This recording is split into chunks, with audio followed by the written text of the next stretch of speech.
got in there, King Kong?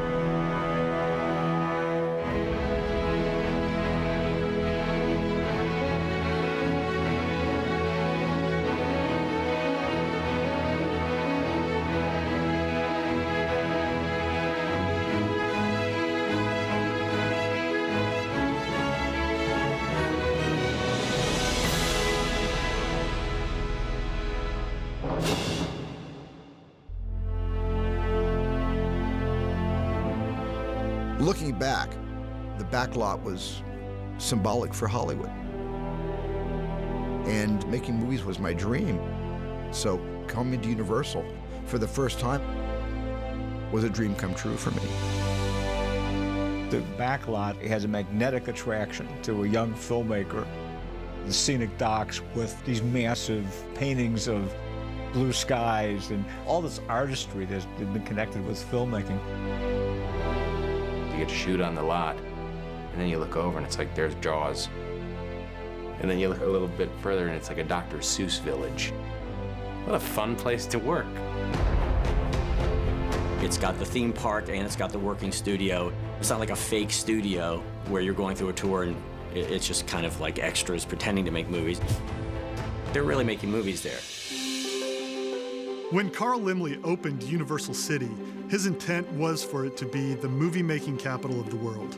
And that's what it turned into. Anything and everything that filmmakers want to do is here at Universal Studios.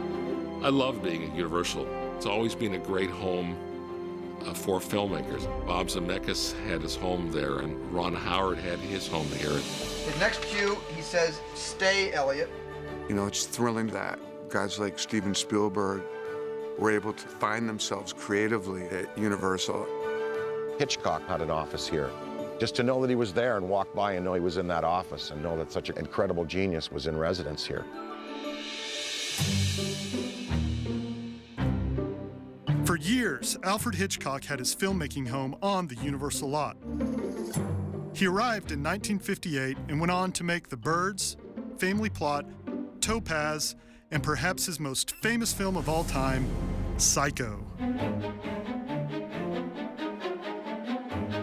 This is the Psycho house. One of the most recognizable and terrifying sets on Universal's backlot.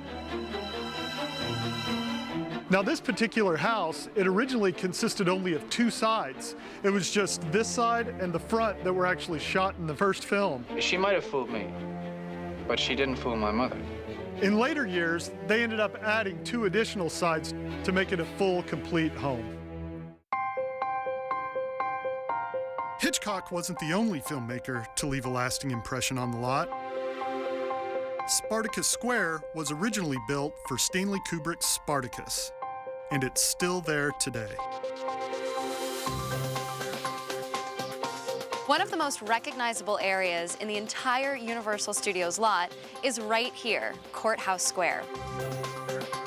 Now, Courthouse Square was built in 1948 for Frederick March's An Act of Murder. A lot of people recognize this area from the 1962 film To Kill a Mockingbird. Let's go watch. No deal. But even more recognizable, this was Hill Valley from Back to the Future. Just behind me, in fact, is where the clock tower was located.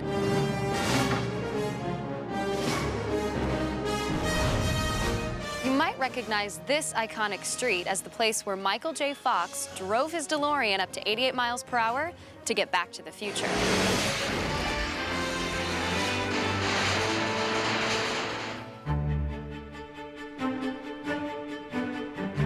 Driving around the back lot, so many movies made there. There's that little like Mexican plaza. That is the oldest still standing set in Hollywood, and that was built for silent westerns. Carl Laemmle really wanted to have Western sets available to use, so they were permanent structures. We did classics like Winchester 73, Destry Rides Again, and My Little Chickadee.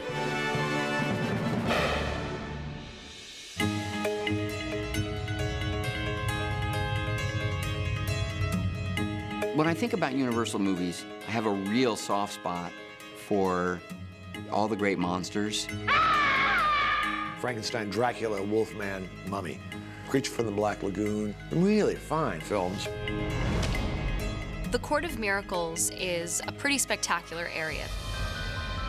It's a very distinctive area, too. Everybody recognizes the fountain right in the middle. That is where all of our monster movies filmed.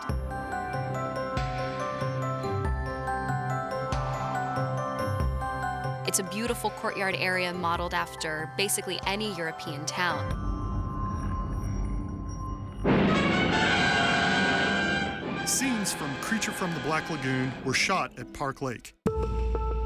It's a versatile man-made lake that has been used in dozens of TV shows and movies.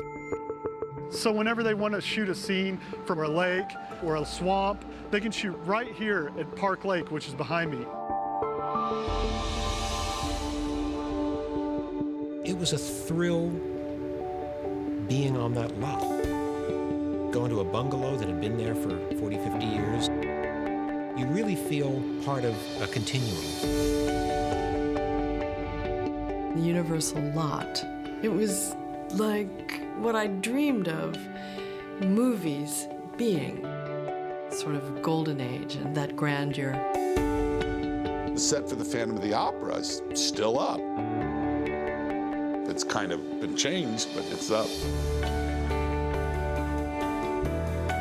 Here we are in one of the most historic locations at Universal Studios. It's Stage 28, otherwise known as the Phantom Stage.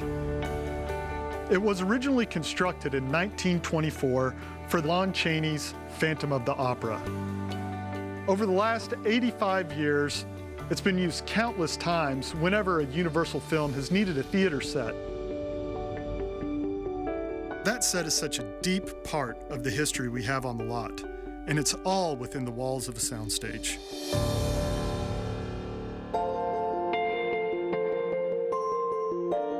What a lot of people don't realize is the movie magic that takes place inside of sound stages.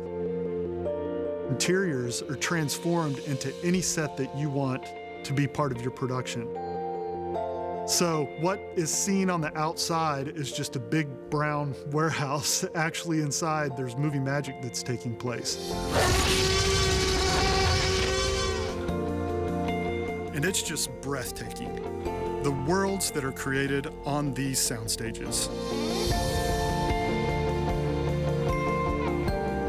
Well, the fun of The Grinch really was being at the helm of a movie that was probably one of the last of its kind. Action! We had 11 stages occupied on the Universal lot, and sets that were made functional enough that, you know, we could shoot on them, actors could climb on them. It was really a wild, creative period.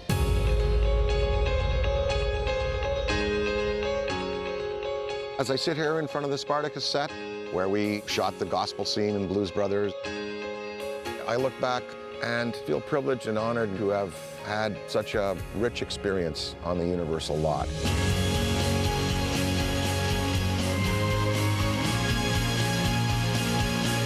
It's still, I think, the best backlot in LA.